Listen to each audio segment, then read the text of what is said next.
The Atlanta Hawks make some moves at the trade deadline. I got my man Brice Lewis on with me, and we're going to talk about it all right here, right now on the Hawksbeat podcast. Kevin Huerter to get it in. Everyone standing at State Farm Arena. Huerter looks, plays it into Trey. 2 seconds, one. Trey's floater. Good! With .1, and the Hawks are going to win this game. I was going to rip his heart out. I'm the best ever. I'm the most brutal and vicious and most ruthless champion there's ever been. There's no one can stop me. Lynx is a conqueror. No, I'm Alexander. He's no Alexander. I'm the best ever. There's never been anybody as ruthless. I'm Sonny Liston. I'm Jack Dempsey. There's no one like me. I'm from Nairclaw. There's no one that can match me. My style is impetuous. My defense is impregnable. And I'm just ferocious. I want your heart. I want to eat his children. Praise be to Allah. You are now listening to the Hawksbeat podcast with your host, E-dub.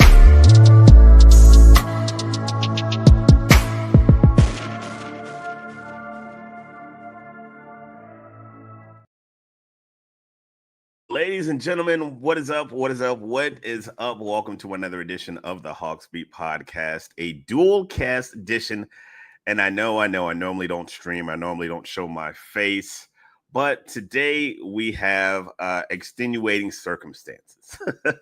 Got a co-host with me today, my guy Brice Lewis. He is the host of the Believe podcast. Does great work over there. We've been trying to link up for the longest, and we got a lot to talk about, man. We got a lot to talk about. Hawks made some moves today. We're going to be talking about it. We're going to be taking your questions if you have any. I know we're streaming on YouTube. So yeah, we're going to get into it. But before we do a little bit of housekeeping, if you are on the socials, make sure you follow us on all the social media platforms, Facebook, Twitter, Instagram, Blue Sky, the whole shebang. Just add us at Hawksbeat, and that's how you get at us. Subscribe to the pod. We will greatly appreciate that as well. And coming to the stage, none other than my guy, Brice Lewis. It's been a while in the making. We tried to link over the summer, but things kind of didn't really work out. But welcome to the Hawksbeat podcast, sir. Hey, man, glad to be here, E-dub, man. I appreciate you letting me come on, man, and talk some Hawks with you for sure.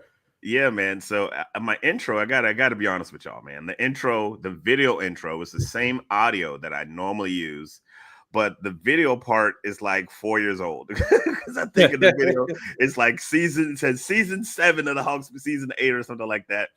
But we are season 11 of following the Atlanta Hawks. We've been doing this for a while. We're kind of the old heads on the block, so it's nice to talk with some young talent.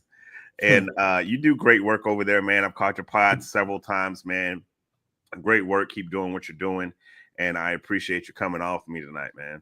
Yeah, man. I appreciate it for sure, man.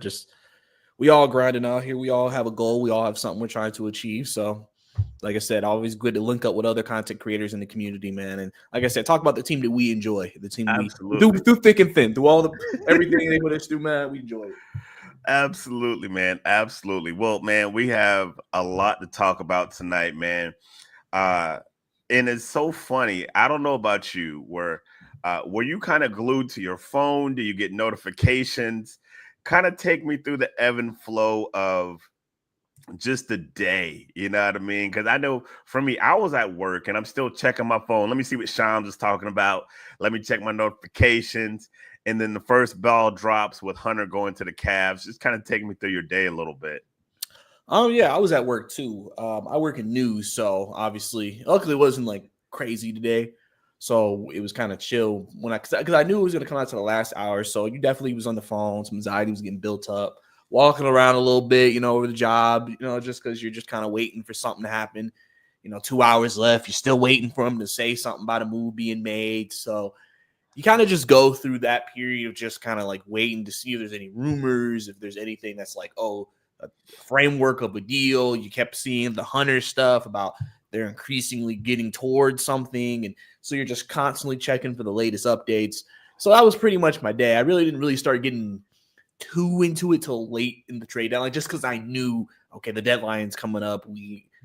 Something has to happen, It's just one of those things where there's a countdown coming, and now you're like, all right, let me lock in, let me invest, let me see what's going on, and that kind of was my focus until we got to 3 p.m.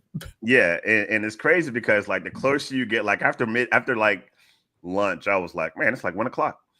And I'm watching my Twitter timeline, and fans are like, oh man, if Landry doesn't make no moves, we're gonna burn this thing down. Yeah. You know what I'm saying? Like they wanted moves, and then the first move went down. And we'll start there. We'll start with DeAndre Hunter. The first move goes down, and I don't know about you, man. My timeline, folks were very like the initial response. The initial response was not met with a lot of positivity. Hunter has been playing a lot. He's been playing out of his mind this season. It's probably his best season. And the Hawks decide to move on from him, bringing back Karis LeVert and Georges Niang. Your initial thoughts on the trade before we kind of break it down a little bit to the bells and whistles? I mean, I wasn't a fan of the trade. That's why as soon as I saw it, I was like, I'm sure not a lot of people are going to like it. Just because it's one of those things where, like, when you were hearing the framework earlier, before it actually went down, people still weren't in love with it. It's one of those things where realistically with trades, are you really ever happy with it unless you get a star player back in return? Realistically, or it depends on the mindset. Like if you knew, like, okay, I want a top 10 pick and you get a top 10 pick. Oh, okay, I'm happy. But like if it's not that, especially with how important Hunter was to this team, I just was like, I've said I wouldn't have traded him unless we were making other moves. I said this cannot be a standalone move, which so it was definitely one of those things where I was like, but I understood some of the reasoning behind why they did it. Mm-hmm. Your initial reaction versus how you kind of feel now, because it's been a couple of hours, and I know a lot of times things kind of change, and initially a lot of folks were like, I hate it. And then I'm kind of seeing more people be like, well, it's really not that bad. So like, has there been any change, or do you still kind of feel like the same way as far as like Hunter going to Cleveland for LeVert and Niang? I think there's been a bit of a change. I think it's more of just because you're now seeing the full framework of everything. Because I've talked about going to the deadline. The Hawks have to revamp their bench. That's been an extreme weakness for them since sitting Bogi and Clint, and has been a big issue for them, for the last month. Really, I mean, one of the reasons why the Hawks were good in winning at the beginning of the year was that you had your starters, so you got your points on your starters, but then Bogi was giving you like 10, 12, Okongwu giving you 13, 14, DeAndre giving you 20. So now you're getting 40, 50 points from your bench with what the starters are giving you. And so it created a formula for you to win. And the bench play after that, once things got later and Jalen went down, just went down tremendously. Torpedoed everything. Yeah, exactly. So after seeing it, I was just like, and I saw it in its entirety. I was like, okay, to me, I like it more than maybe some people do. But a lot of people's lenses are just based off of Trey with these moves. Well, we did get a star, so he's going to ask out. Yeah. So, it's just, but, if you actually pay attention, they have revamped things. And I tell people all the time, just for perspective, I am a Hawks fan, but I'm kind of able to do the 50-50 thing a little bit better than most because I'm not like emotionally tied into it like some folks. And I respect those who are emotionally into it because like those are, folks that listen to my podcast and I rock with those. I'm not necessarily one of those. So it's like I pull for the Hawks to win every game, but when they lose, I go to sleep. My feeling, I can see how people can be upset. However, I do understand like the business side of it, right? And so for me, just looking at it and taking the emotion out of it, my first thought was they drafted his replacement. You drafted your replacement like with Zachary with the first pick in the draft. And so when you drafted that replacement, you knew the clock, the clock was ticking, right? We all knew the clock was ticking. If we just look back a little bit, the beginning of the season, DeAndre's trade value was what? like next to none. Like he had very little. Folks were like, oh, we got to get up DeAndre. We got to move Clint. Like folks forget how they were talking about DeAndre in that first quarter of the season. Like it's all revisionist history now. And so even before the first half of the season, the first 6 years, folks was really upset. Oh, DeAndre's not this, DeAndre's not that. And this is me who has been a low-key DeAndre guy, and I was always kind of defending him to most. But when they draft Reese Shea, I was like, okay, they got their 3 for the future. They're not going to pay this man upwards of $25 million to come off the bench. They're just not going to do it. He goes crazy. You know what I mean? The season is torpedoed because Jalen Johnson is out. Kobe's like, and Jalen Johnson is not even he's the main one, but there's been a lot of injuries. And so what are you playing for this year? Like, what are you playing for? DeAndre Hunter is playing out of his mind, and you have a tough decision. Do I sell high, or do I risk the chance of maybe trying to move him in the summer or next year, knowing his history? And so with all those things put together, I kind of understood. Yeah, I mean that's a good way to look at it. I mean, obviously people are trying to wonder what the direction is now overall, but I think, it's always tough because Hunter was kind of an important part, like I said, of the team and their success. Absolutely. I think with him, Trey, and Jalen playing, they were like 15-9. I think they had a winning record. So it's one of those things where you were like, man, if you trade him, you gotta make sure you're getting something back that makes sense. Yeah. But at the same time, I mean, I think the way CBA affects things, you've seen a lot of teams go under the tax or try to stay under the tax or offload contracts. And I think the Hawks, clearly you have a potential Trae Young extension, which I'm sure we'll talk about him. Jalen's extension kicks in. Dyson's going to be eventually up for a conversation. You had to make room, bro. Folks is getting paid. You had to make room for the bread. You had to dump a contract, and I mean, Hunter's was one of those ones, and Cleveland needed him. They felt like he's a piece that we need if we're going to take the next step. And I saw a lot of people like, oh man, why would you send him to Cleveland? Why would you kind of help them get better? And my thing is this: again, let's not forget. The beginning of the season, this man had no trade value. Folks were like, oh, man, we didn't get a first. I'm sure if the Hawks would have gotten a first, if they could have gotten a first, I think they would have taken a first. I don't think that, oh, man, we're not going to take this first. Like, I think that they got what they could get. I think they squeezed everything out of what they could get. There's some nuance as far as the value of the second rounders and the pick swaps. I'm not really that intricate to I can really tell you how good a pick swap is in 2031. I'm going to be honest with you. You got some second round picks. I think for me, the main bones in this is the LeVert Niang. You come off that contract. From a contract perspective, Carrot LeVert is an expiring. George Niang is not really making a lot of money. And so from a financial standpoint, and I tell people this all the time, you want to know what a team is or is going to be, look at the money.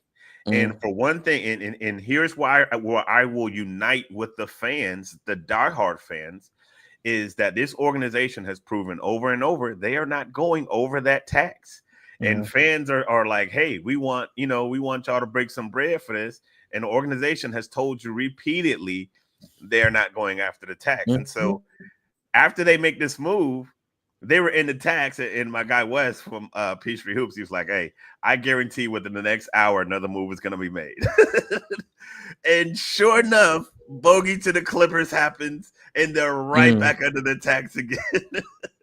What are your thoughts about this? Just this, let's just say the ownership. Let's say ownership / front office. What is your take on Landry and Kyle and the ownership? I know they've been under a lot of scrutiny, and I know they haven't made popular decisions. I haven't obviously agree with every decision that they've made, but I think they have a plan. I think the one thing I like a lot of people question is, do they have a plan? I think they do. The problem with the plan is that where the team is with the Trae Young thing and everything. People just don't like it because they're like, you have just Hawks fans who just want to see the team win. Yeah. And they want it now. They just want it now. I want to know we're a top 3 team now. Yeah. And they're like, listen, like, we feel like we can build a team, but it may not be quick. But at the same time, if we see the team doing better, which again, imagine how different this trade deadline would be if Jalen Johnson didn't get hurt and Bogi was playing better. This would be a completely different trade deadline. Yeah. And people say it too, like, I mean, remember, this team 10 games ago was 3 games over 500. Mm-hmm. Like, it's not like this team was terrible and they made themselves worse. It's you had injuries, you had players decline. It happens, And I think the front office has maneuvered it the best they can. I mean, because technically they hit on Dyson. That you gotta give them credit for that. When they came in, they hired Quinn. Quinn gave Jalen a chance. Jalen became a star. I've said that, they've made the investment. They're starting a Kongwu. Okay. They're making that draft pick pay off. They've allowed guys to grow like Vic Krejci and everything like that. They find the other guys that can compete. And, they have pieces there. Mm-hmm. So for me, I think the front office is like, I'm fine with them. Mm-hmm. I think that they're not going to be that. They're not going to be like I have to say the Suns. I have to use them as an example. They're not the Suns. They're not just going to throw that at is the a wall. train wreck right now, man. They're not going to throw darts at the wall and just hope to God something happens. They're going to try to be like, listen, we're going to do it this way. We're going to find players that we think fit what we want. You clearly can see the type of player they want, which is not a bad type of player, especially in today's NBA. Yeah. They're just going more of a development route with it. Yeah. And, to me, I can't say that this front office is bad because I feel like they've gone through what every front office goes through. You hit on some, you miss on some. Yeah. As long as the miss hasn't crippled your team. Yeah. The biggest miss you probably will say is what, DJ? And that's more because of the draft picks. Yeah. Then your biggest hit is what? Probably right now in terms of this regime fully taking over, probably is what? Dyson? Which he looks like he'll be a core player for years to come. So you see what I'm saying? It's kind of it's like, a lot of people want to bang him on DeJounte. And I thought the price was a little heavy for DeJounte, but at the same time, I respected the fact that they took a swing. You know what I mean? Like you took a swing, and I respect that. I do have, and I was kind of a fan of Travis Schlenk. I thought he had pedigree, and I thought that he kind of knew what he was doing. And like every GM has ups and downs. Every GM has, because here's a thing that most people don't understand. The job is hard as hell. Like the job is hard as hell. This is not NBA 2K where you put things in the generator. You're like, oh, do that trade. Like it works. It doesn't work like that. It is very, very hard to make trades in the NBA.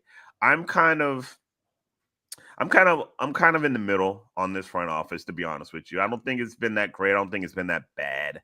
I'm kind of just in the middle. I think that these next 2 years will be the defining moment of this regime. Mainly, how are you going to handle the Trae Young thing? And I want to talk about that in just a moment.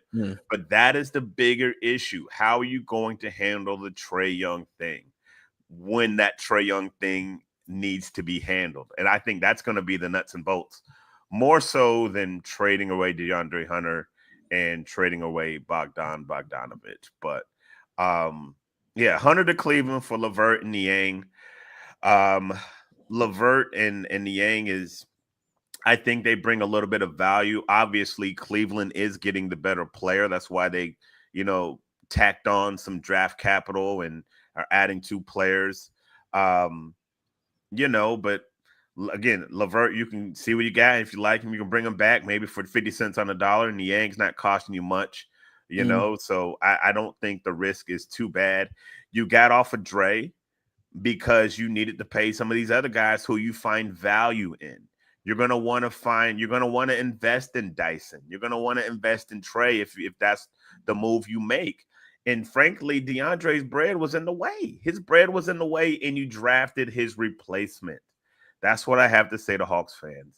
The bread was in the way, and you drafted his replacement. So obviously he had to go. And I don't like to see him go, to be honest. I was a big Dre fan. I was at the press conference when he was a rookie. Like, I've seen this kid grow. And I was very excited for the year he was having, but I kind of understand. So that's kind of like my spiel on Hunter. Any thoughts on Hunter before we go to Bogi? I mean, really, man, I just hope the best for him. Yeah, I hope he continues. He's a good kid, man. Like, he's a good kid, very soft spoken. Like, I get it. Never gave anybody an issue. Just and honestly, bro, I mean, the growth he's had this year has been amazing. Just even with the emotion. Dre's always been like not a very emotional chippy guy. This year, wasn't he? He was barking this year. He was chippy, getting into it with LeBron, about to dunk on Wemby. Like, bro was chippy this year. I loved it. So, I mean, and listen, I got to give credit to him, his growth. He's taking the coaching from Snyder and the staff and allowing them to help his game improve to get his value higher. Yeah. So. And kudos to him for the work that he's done. I think that's the primary I think he is the primary beneficiary of, his work. So you got to credit Quinn, but, I credit the player. Credit the player for coming out and balling. I personally don't think that the streak and the shooting and the stuff that he was on is really sustainable long term, but I hope that I'm wrong. I hope that I'm wrong. No, I hope that he's turned the curve, and I'm always going to pull for him, except for when they come to Atlanta. So good kid. We'll miss you here in Atlanta. And go ahead and ball out in Cleveland, man. Go ahead and ball out. Yes, sir. Second move of the day, Bogi to the Clippers for Terrence Mann and Bones Hyland. I was watching the reaction on Twitter, and this was a move that was much more accepted by Hawks fans. I think you could probably agree with me. And Hawks fans, type in with me if you agree. But Bogi to the Clippers, and this is another one. Like, this is a business. This is a business, and you are not. And I'm telling you, this is someone, and I've covered this team for 11 years. You are not going to find a more beloved guy than Bogi Bogdanovic in that locker room. Like, media, players alike. Dude is loved, valued, and cherished for what he's done for this organization. But it was time to go, bro. I'm crying. It was time to go, and it's hard to say that. But when it's time to go, it's time to go, brother. Like, it was time for a change of scenery. And I think he understood that. And I think the Hawks understood that.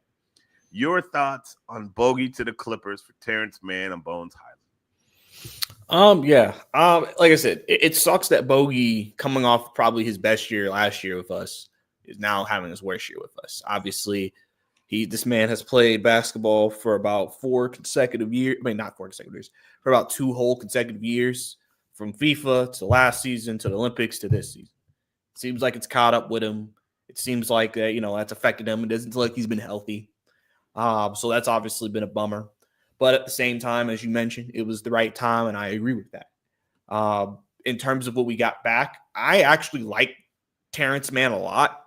A guy who kind of fits what they're trying to do, defending the ball, really good point of attack defender. Obviously, the thing with Bogi, we always said, is if he couldn't score, he was kind of a liability on the floor because he wasn't a great defender.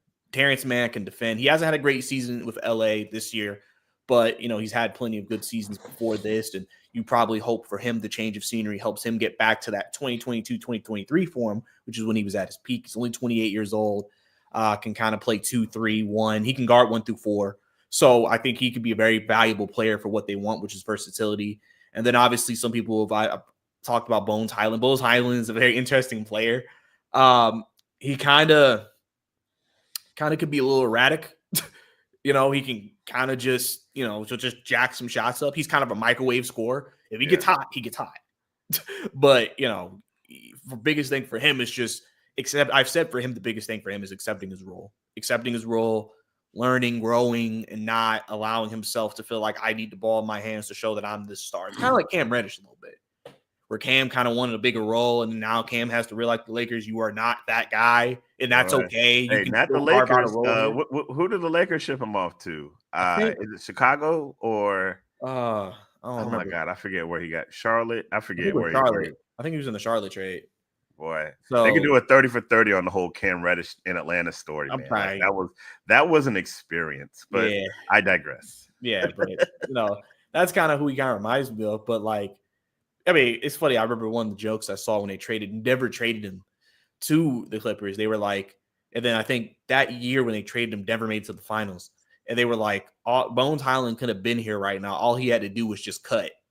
He ain't want to cut. He ain't want to cut into the basket, so he got. And so they traded him, and I mean, he's a guy who I think people don't really know if he's going to actually play. Yeah, but as the backup point guard position was a need. Yeah, maybe. Like, I'm very interested to see what Quinn's rotations are going to be like when these guys get here. But overall, it's so funny you say that, because for those of you who know me, I'm a basketball coach. I coach a elementary team and I coach a middle school team. So you can imagine what that is like. And when you're talking about if Bone Highland just would have cut, I swear every basketball practice I'm yelling, "Cut to the hoop! Cut to the hoop!" Because all these young kids want to do is stand on the 3-point line and clap like they're open. They're like, "You're not open." Brought back some memories. But yeah, I don't know what the plan is for Bones. I really like the kid coming out. He's had some, a very interesting career thus far. He's got maybe a 30, how many other games left for the Hawks, 30-game tryout to see if he can, stick. Would I rather see Bones Highland over Keaton Wallace? Probably so. Like, if I'm looking for minutes, backup point guard minutes. And listen, and this is a guy who's a Keaton Wallace guy. Like, I'd rather see, I would give him a shot. What are you playing for this year? Again, big picture. What are we playing for? What are you playing for? At best, you're a playing team. At best, without Jalen Johnson, you're a playing team. Throw it against the wall. Throw it against the wall. You know what I mean? What's the worst that could happen? If he sucks, throw Keaton Wallace back out there. You know what I mean? Like, it is what it is. Give him a shot. Give him a shot. Terrence, man, I think that this was a situation where you had two guys struggling and both organizations saying maybe the change of scenery will help out both guys. And it would be wonderful if they did, because the contracts are very similar. As far as the money is concerned. I've always been a Terrence Mann guy. I hope it works out for him. Of course, covering the Hawks, and I hope it works out for Bogi. Like, that's a kid, like, I ain't never seen him shaking. I've watched this man warm up for years and go through that same routine. And it's just like, the man is a consummate professional. We've seen what he can do in international ball, and like seeing his downfall and seeing him kind of regress, it's been tough, bro. It's been tough. I ain't gonna lie to you. But yeah, it's like I said, especially after some of the memories he's given us, some of the performance he's given us. It's not easy seeing Bogi fall. Like I mean, they say for any player, especially like especially the elite players, when they fall off. It's like, it's not easy. It's like, think about like Golden State Warriors seeing Clay fall off. Like, that's not easy. Yeah. Maybe like Clay was over here depressed in the locker room, like, dang, I ain't what I used to be. You'd be like, geez. So it's tough, man, for sure. Hey, James Edwards taps in with us, man. Appreciate you, James, for tapping in with us. Atlanta needs an owner committed to bringing a chip to Atlanta. Wrestler can spend money on the GOATs, but not the team. Hey, man, I'm always appreciative of fan feedback. I'm never going to bang on cats. You know what I mean?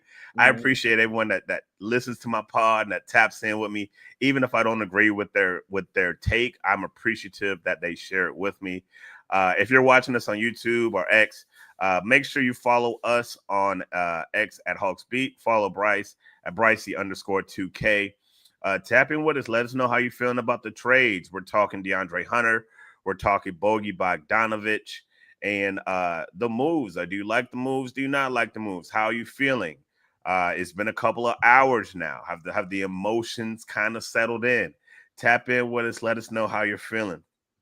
In the third move of the day, the Atlanta Hawks finally got off the legend that is Cody Zeller, shipping him to Houston for a 2028 second rounder. I saw a few folks kind of upset that they had to give up the second rounder in 2028. I'm going to be honest with you. I don't know how much value that holds in the 3 years, but I am kind of confident that if the Hawks want to get another 2028 second rounder and another future move, I'm sure they can probably recoup that. Cody Zeller, thank you for all of your hard work. Don't let the door hit you where the good Lord split you. Yeah, man, he's going to Houston. You think he's going to show up in Houston, or you think they're just going to buy him out?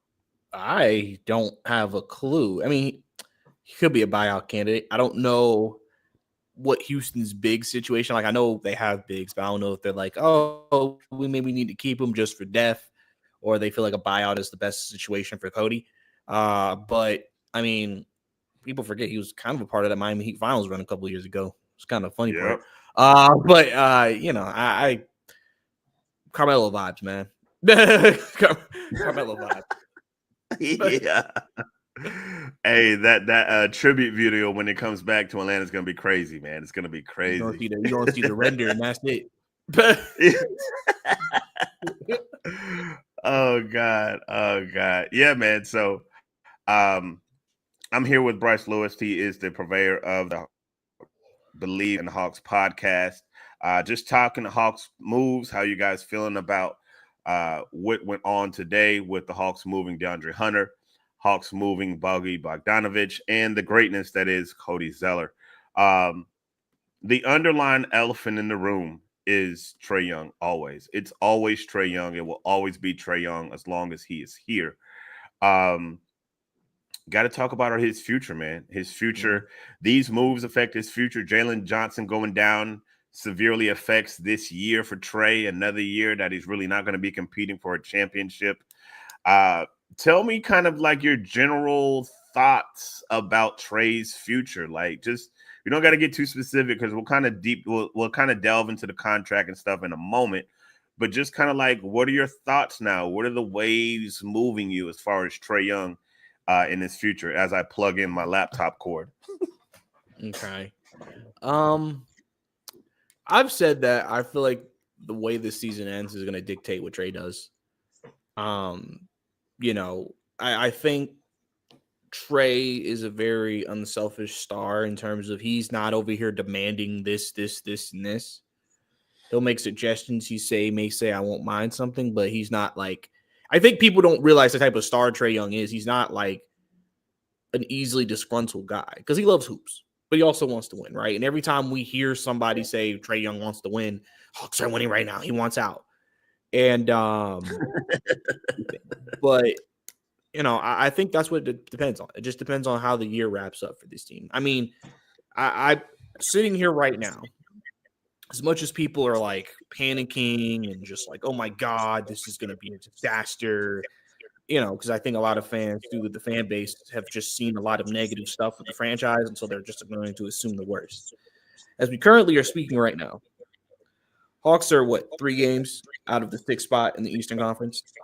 Yeah, I've said they're going to probably be some type of a play-in team, if not, unless they make a run, which is impossible.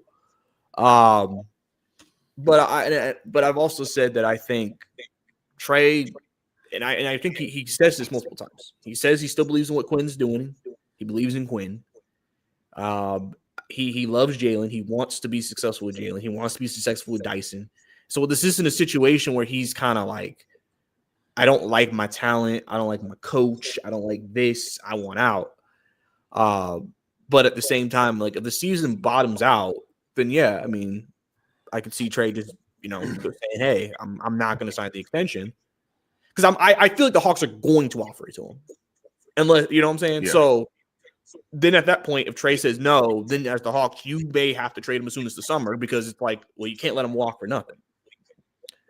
But if he's just like, I'll sign, then this issue's not an issue. So I think the season, how it ends, is going to determine some things. I'm sure Hawks and Trae Young's agency and representation are going to have a conversation about what's going on. Because the Hawks are in a bit of a weird spot with the team, because I've said that, like, you pretty much know the starting lineup next year. Yeah. Like, I don't think anything's going to change dramatically from that. It's going to be Trae, Dyson, Zach, Jalen, Okongwu. Dyson could get better. Risha Shea could get better. Jalen, you just want him to stay healthy and stay at an all-star level, and Okongwu has showed me some stuff recently. Yeah. And then you have Trae Young. That could be a pretty good starting five. Yeah. Really good starting five. So I've said the focus is then on the bench. And so the thing is, how does Trae perceive that? Because he may look at that and see the same thing. Plus, obviously, I've always said, Trae could also sit back and say, when we were healthy, we were a top 6 seed. We had a winning record. So it's not like the team was bad and then they got worse. You know, it all depends on how he's seeing it. Exactly. I think that I think this. I liken it to a relationship between a man and a woman, right? A woman will stay with a man even if he's not a polished product. But if that man has a plan and a clear plan of what he wants to be and what he wants to become, a woman is going to stay with that man. And I hate to correspond Trae with a woman, but this is the point I'm making. If Trae looks at the Atlanta Hawks and he's down with the plan, if he's down with the progression of where they are going, he'll tap in. He likes Quinn. He knows they're going to give him as much bread as they can possibly give him.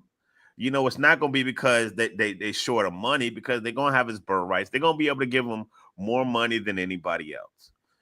But if he looks at that ownership and sees a chink in the armor, like, oh, they're not going to spend no money, they're not going to bring no bread here. I mean, they're not going to bring no, they're not devoted. They're more focused on the price and not the product. He gone. He gone. And I don't know where he is right now, to be honest with you, because honestly, the Hawks low-key are positioning themselves to move without Trae. They're positioning this roster that if Trae Young walks, well, they're not going to let him walk. They'll trade him before he walks. They're going to position themselves so that they can still survive in the case that he goes. They're going to build this thing around Jalen, around Risha Shea, and around Dyson. That's just the reality. I just don't know what side of the fence right now. I think right now he's in the middle. I think that he understands, like, crap happens. He's going to play out this year as best he can. I think the summer is going to be very interesting. The summer is going to be interesting, and next year is going to be interesting. Next year, I would love to have this talk with you next year at this time, and we'll see where Trae Young is at. I think we'll have a very kind of a better feel another year into it, because he's going to be a year closer to that contract being up. We'll have kind of heads or tails on that on that extension. I don't know. I think right now he's in the middle of the road, but the Hawks have to do their due diligence in case he walks, in case they're able to keep him. I don't know, man. I think I'm in the middle. Yeah, I mean, like I said, no one really knows. I think Trae he's someone who kind of keeps to himself and kind of lets things play out. I'm sure whenever he drops his next podcast, because he's mentioned and hinted at that, I'm sure that's something that may be asked to him, and then anybody will take apart whatever answer he says. Yeah. So I think everybody's going to be wondering what that may look like for him. Well, like I said, it really depends on how this year ends for them, because if they end up finishing the year strong and let's say make the postseason and things like that, that may make him feel like, oh, we survived a year with injuries, won to our second best player, we made trades, we still make the postseason. Now we get an off season, maybe make some more changes. I know who my top core guys are. I like my core. I'm willing to give this another, shot. I mean, because Trae, people think also sit the offseason, but Trae may also sit here and say, listen, I don't want to sign an extension, but I don't want to get traded either right now. Yeah. And go into the season and then see how it plays out. And then trade deadline will be in like, oh my God. Yeah. It's a lot of poker going on, man. A lot of poker going on. Yeah, man. It's a lot going on, but this has been dope, man. We definitely got to chop it up again, man. Yeah, for sure. Just as we bring this ship to an end, we bring we start to land this plane. Hunter to Cleveland, Bogi to Clippers, Zeller to Houston. In my opinion, the Hawks kind of made long-term moves today. They're obviously not a better team by giving up Bogi and giving up Hunter. You got lesser players, in my opinion. So in the immediate future, you're not better. But for the future, I think you have the possibility to get better because you got that financial breathing room now. With that financial breathing room, you have the opportunity to get that bread somewhere else. And who knows? So that's kind of my take on the moves today as a whole. If you had to kind of sum up the moves today for the Hawks, how would you kind of sum it up? I've said that I would say, they did what they feel like they need to do. They, like I said, revamped bench, got financial flexibility, which is something they wanted to do, and they did it. Mm-hmm. And now, for them, they've believed in collective. We'll see how this collectively comes together. And, I don't know how – I doubt they'll play tomorrow. It doesn't feel like that's the case. Maybe the Wizards game is when you'll see some of these new additions, but it depends because I think they can't do it until they announce it. So probably it'll be one more game with the rotation because that's the thing about what they did is that this does not impact at all tomorrow's game with the rotation because they literally have the exact same players. They're not taking players out and now they don't have guys. Yeah. It's just, we'll have to see. And so I am satisfied with what they did at the deadline. Nothing crazy. We didn't even bring this up. He survived the deadline. Your thoughts on Clint Capella? We didn't even get into Clint, but I want to ask you about Clint if you got a little bit more time. Nah. I know people really want Clint trade. But the thing with Clint is always weird is that Clint is the only center who can really do things that the others can't. Like he's the only size we have. He's a good rebounder, things like that. And then you just get frustrated because of his offensive game. Yeah. I think, and I had, an insider on my show a week ago, and he was just like, Clint doesn't have a lot of value because he's not athletic and he's not a shooter. So it's like he's a dinosaur. It's pretty obvious why it's been so difficult to get rid of him. Yeah.